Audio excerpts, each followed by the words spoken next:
right, good morning everybody. We're gonna take a look here at this trellis that I made for a mango. Now you might be thinking to yourself, what the heck, I've never seen a trellis on a mango. I've only maybe ever seen one on something like a pear, like what we got here on this fan trellis. But the reality is you can trellis more than just your standard apples and pears, which are well suited to the trellis because they always fruit on old growth spurs.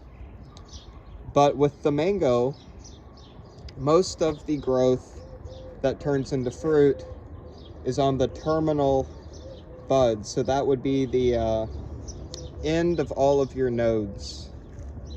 Okay, and so you might be asking, why would that work for a trellis? Well, after I get through with this season and I do harvest some of these mangoes once they mature in a couple of months or so, then I can go ahead and do a light pruning back. So I might prune, for example, up here right below the flowers. I might prune this, might prune back, basically where all of the flowers are. And when I do that, it's going to encourage lateral branching.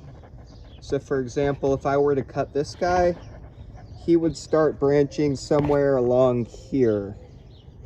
And then I would train that guy outward.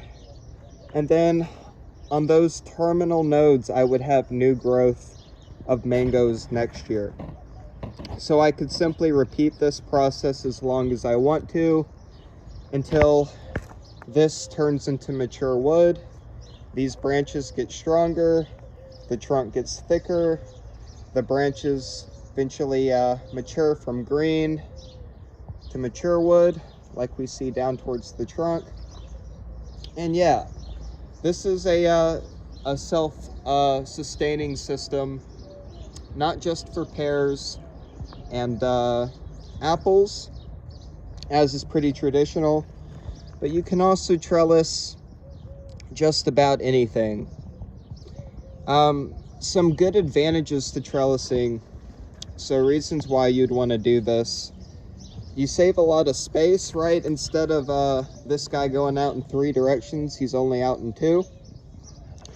You can provide an optimal environment for shade and frost protection, right? So think in winter, I could put this up against a good southern wall of a house, and it would give it the optimal amount of sun and heat to get through winter.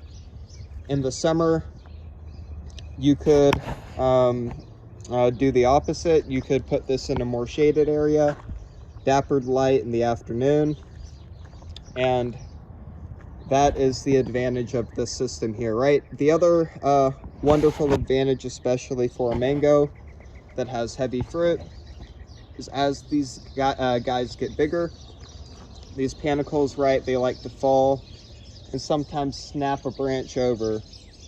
You don't have to worry about that much with the trellising system, right?